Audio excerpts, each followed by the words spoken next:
संकटाची चाहूल लागली होती मला, पण ते कुठल्या दिशेनं येणार आहे हे कळत नव्हतं आणि अजूनही ते सरलंय असं नाही वाटत मला. म्हणजे बाबा आता आणखीन काय? आता आणखीन कुठलाही धक्का पचवायची ताकद नाही आमच्यामध्ये. घाबरू नकोस मधू.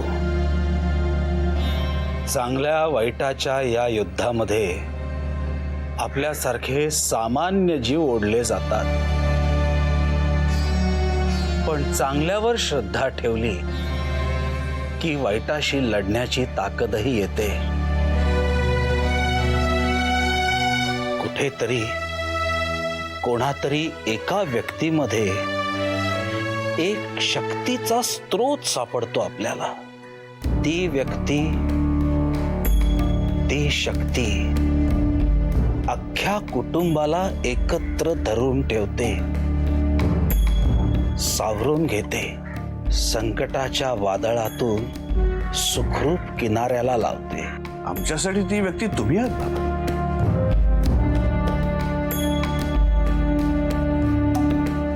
नाही, मी माझा किनारा कधीच गाठलाय. पण चिंता करू नकोस मधू. ती व्यक्ती आपल्या कुटुंबात येईल. कदाचित आत्ता तिला तिच्यातल्या शक्तीची कल्पनाही नसेल, पण योग्य वेळ येताच सर्व गोष्टींचे अर्थ लागतील. तेच अर्थ मी लावण्याचा प्रयत्न करतोय माझ्या परीने. अर्थ लावतायत अशीच निरर्थक बडबड करून सगळ्यांना फसवत आलात तुम्ही. कुसुम, ए, माझ्यावर हुरकावू नकोस. स्वतःच्या मुलाचं बघा दी. कुसुम, ए कुसुम, ए कुसुम.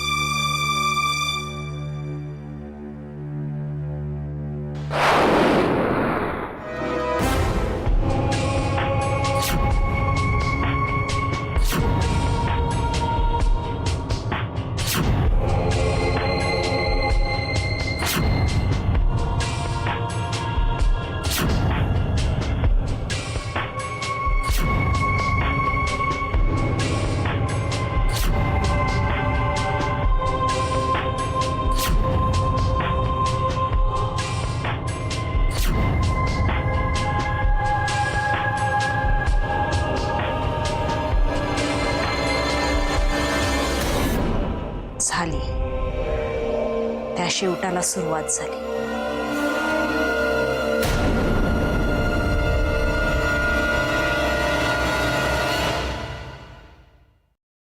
कशी आहे आता आईची तब्येत?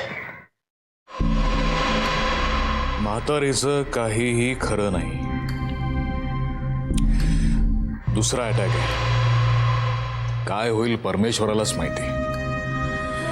रमाशेठ, आपण एक कामगिरी तशीच अर्धवट सोडून आलोय नाही? तेच तर माझं मन खातंय ना. हरामखोर दोघं तिथे मजा मारत असतील. हा अमेरिकेला निघून का जात नाही? माझ्या डोचक्यात एक आयडिया आली आहे. नाही बघा, कशी कशी वाटते तुम्हाला? बोल. शुभ्रेला घेऊन पळाला तो, पण शुभ्राची आई म्हणजे आपली लाडकी माई हो, ती तर अजून इथेच आहे. तिला जर का आपण, म्हणजे मी काय बोलतोय ते लक्षात येतंय ना तुमच्या? उंदराच्या बिळात पाणी घातलं ना की तो आपोआप बाहेर येतो. तसा तो शहरी उंदिरी येईलच, पायावर लोटांगण घालीत येईल आणि तुमची शुभ्रच त्याला यायला लावेल. शुभ्रा माझी राहिलेली नाहीये सदा.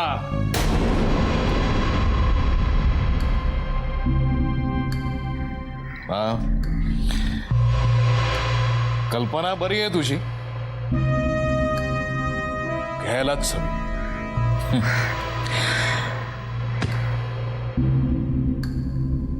माई आपटेची भेट घ्यायलाच हवी.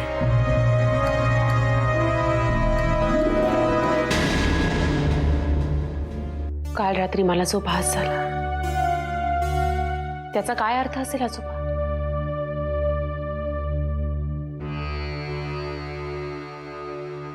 प्रत्येक गोष्टीत असा अर्थ शोधायचा नसतो बाळा. पण माझ्या बाबतीत घडणाऱ्या प्रत्येक गोष्टीत काही ना काही अर्थ आहेच आजोबा. काही नाही तरी निदान हे तरी कळलंय आता मला. काल परवापासून नाही, पण मला कळायला लागल्यापासून माझ्या बाबतीत हे सगळं असंच घडतंय. एखाद्याच्या भविष्यात घडणारी घटना मला आधीच दिसायची आणि मी ती निरागसपणे बोलूनही टाकायची. मग ते तसंच घडायचं आणि बरेचदा ते वाईटच असायचं आजोबा.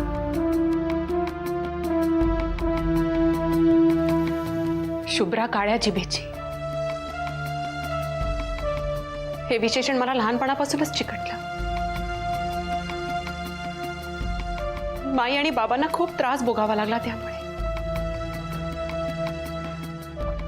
आणि आजोबा आदिनाथांच्या बाबतीतही तसंच घडलं. ते मला भेटले, पण त्या आधीपासूनच मी त्यांना ओळखत होते. मी त्यांना माझ्या स्वप्नात बघितलं होतं. त्यांचा आणि सुलेखाचा साखरपुडाही दिसला होता मला. असं वाटतं जणू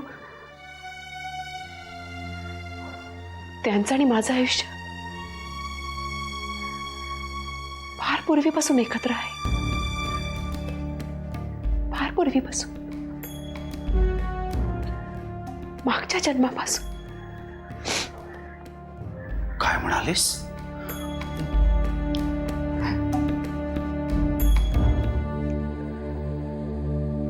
मला माझंच म्हणणं निरर्थक वाटतं. माझी बुद्धी मला सांगते की असं काही नसतं. भास, स्वप्न हे सगळे मनाचे खेळ असतात. पण माझे मनाचे खेळ माझ्याच मनात राहत नाही, तर ते प्रत्यक्ष आयुष्यात घडतात. मला या सगळ्याचा अर्थ शोधायचा आहे अजून. माझ्या शापीत जगण्याचा, माझ्या जन्माचा अर्थ शोधायचा.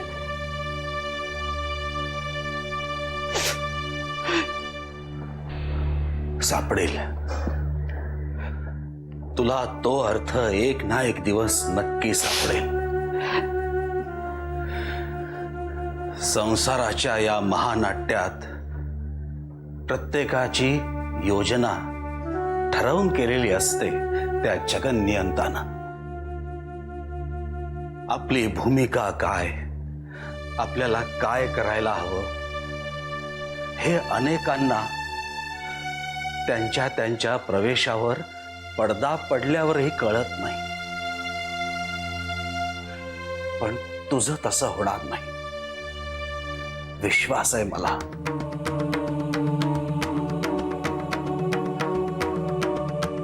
पण मला चाहूल लागते एका वादळाची. त्या वादळात भरकटणाऱ्या नौकांना दीपस्तंभाची गरज होती. देवानी तुला पाठवलंय.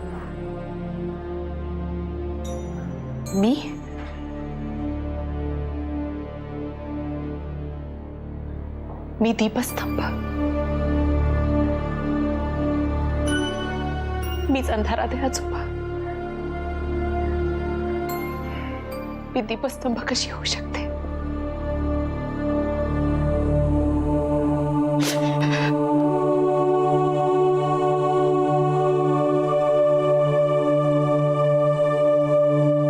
अंधारातच दीपस्तंभाच्या प्रकाशाचा झोत लखलखून उजळतो.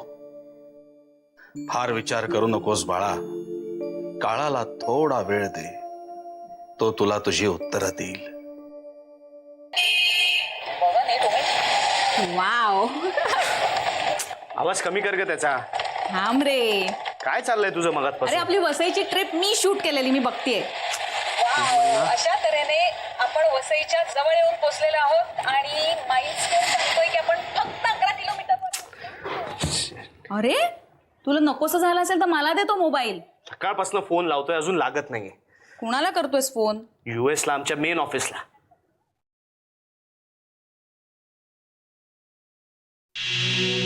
सुलेखाच्या हातात हा रुमाल. येस.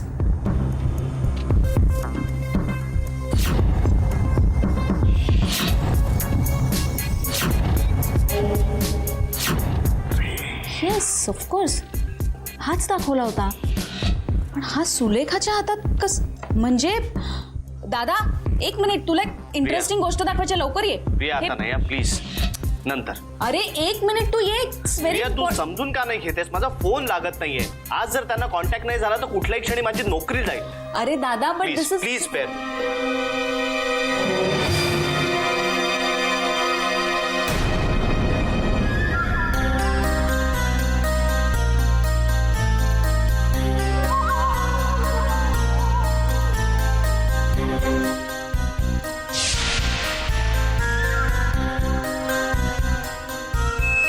तुला इथे येताना कोणी पाहिलं तर नाही? नाही, मी तुम्हाला इथे लपून ठेवलं असा संशय नाही ना आला कोणाला? नाही. बाळ ऐक तरी माझं. पूनम प्लीज, पुन्हा नको सुरू करू सगळं. मला उशीर होतोय, मी जातोय. अरे पण असं काय? जिजू जिजू जिजू जिजू एक मिनिट प्लीज, मला स्टेशन पर्यंत ड्रॉप कराल का? दी, मी वसईला चालली. कुठे? वसईला. सुलेखा, वसईला चाललीस तू? मला आधीशी थोडंसं बोलायचं. प्लीज सुलेखा, पुन्हा नको तमाशा सगळा. तुम्हाला कोणी सांगितलं मी तिथे जाऊन तमाशा करणार आहे म्हणून? मला आधीशी बोलायचं, महत्वाचं. तुम्ही मला स्टेशन पर्यंत सोडा, मी ट्रेननं जाईन. सुलेखा दी, डोंट वरी, फर्स्ट क्लासनं जाईन. ओके? अगं पण प्रश्न तो नाहीच आहे. तू वसईला एकटं जायचं नाहीस, मी येते तुझ्याबरोबर. पूनम पुरे आता. अरे तुम्ही का वाद घालताय? मी एकटी जाणार आहे वसईला, माझ्यावर कोणी येणार नाही. That's final. प्लीज सुलेखा. जिजू लवकर बाहेर या, मी वेट करते. सुलेखा प्लीज. सुलेखा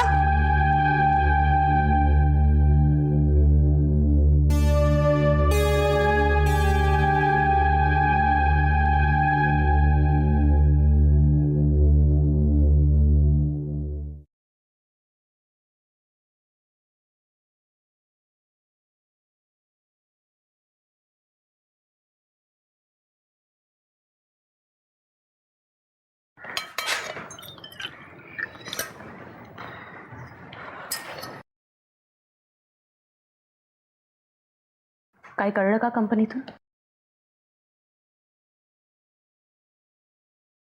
त्यांचा डिसिजन झालाय बहुतेक. डिसमिस करून टाकतील मला. शुभ्राबाई, तुमच्या नवऱ्याची नोकरी गेली बहुतेक. माझ्यामुळेच सगळं माझ्यामुळे झालंय. मी तुम्हाला म्हटलं होतं ना, अपशकुनी आहे. जिथे जाईन तिथे. Shut up. याद राख, पुन्हा असं काही बोललीस तर जे काही केलंय ते आपण दोघांनी केलंय. या सगळ्याला मी तितकाच रिस्पॉन्सिबल आहे. ओके? उगाच काहीतरी मनात गिल्ट बाळगू नकोस. तुझ्या या माइंड ब्लॉकमुळे ना आपल्या डिस्टन्स तयार होईल. मग आता काय करायचं ठरवलंय तुम्ही? बघूया. मेल्स पाठवत राहायचे त्यांचा रिस्पॉन्स येईपर्यंत. तुला हक्कलंय असं सांगण्यासाठी तरी त्यांना माझ्याशी कम्युनिकेट करावंच लागेल ना. दादा. दादा कधी आलास तू? बरं आता तरी वेळ आहे का तुझ्याकडे? प्लीज माझ्याबरोबर चल ना, मला तुला काहीतरी महत्वाचं दाखवायचंय. काय आहे मुन्ना? अरे असं काय करतोयस? मी तुला सांगितलं नाही का त्या कॅसेट मध्ये काहीतरी आहे महत्वाचं, मला तुला दाखवायचंय. मुन्ना प्लीज हा, ऑलरेडी मी खूप टेन्शन मध्ये. का? काय झालं?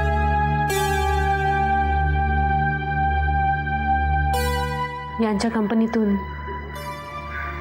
अजून काहीच उत्तर आलं नाही. हो, आय एम सॉरी. ठीक आहे का, जाऊ दे, ते त्यांच्याच चालीने जाणार आहेत.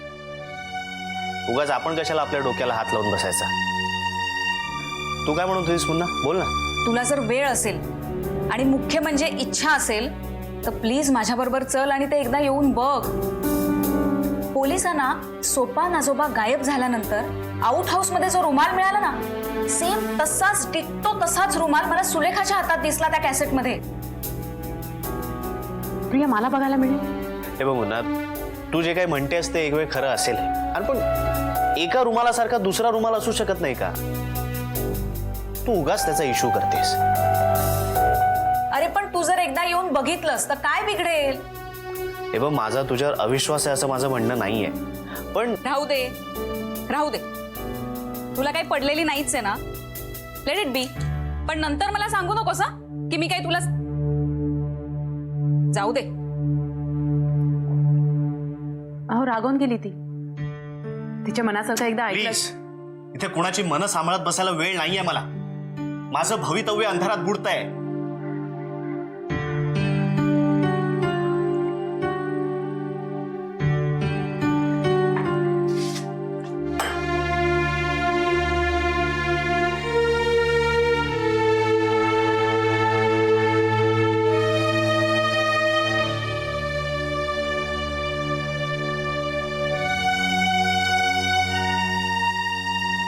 सॉरी,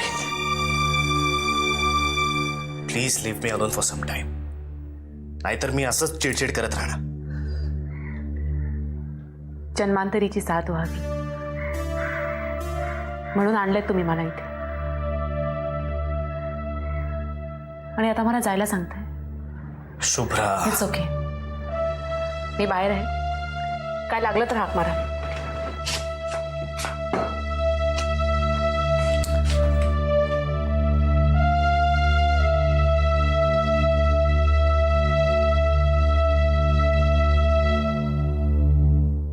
श्रीराम जय राम जय जय.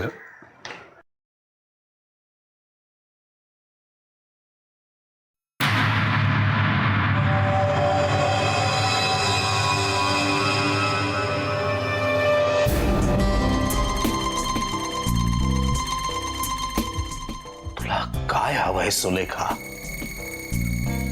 बोलायचंय मला. त्या दिवशी बरंच काही बोलून गेलीस तू. आजही बोलायचंय मला.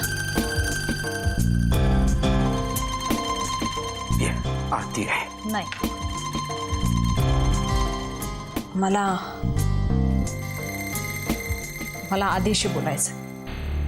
का असं का करतेस तू? मी काय केलं आजोबा? मला आधीशी बोलायचं एवढंच म्हटलं. काही वावगं बोलले का मी?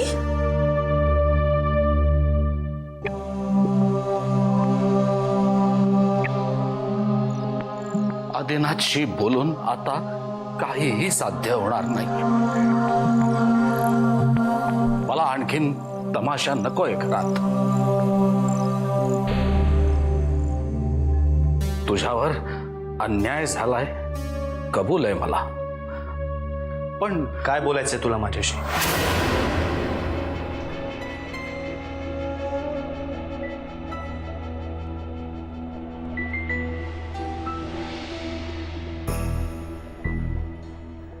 बोल,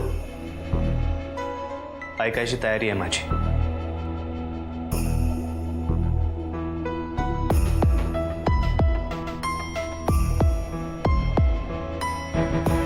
मला तुम्हा दोघांशी बोलायचं. तुझ्या शुभ्रा तुला भेटणार नाही. तिचा तुझ्याशी काही संबंध नाहीये. नाही कसा? माझ्या आयुष्यातली सर्वात मौल्यवान गोष्ट आता तिची होणार आहे. मग माझा संबंध नाही कसा?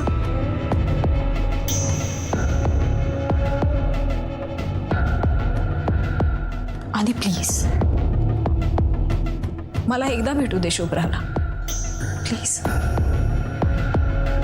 प्लीज.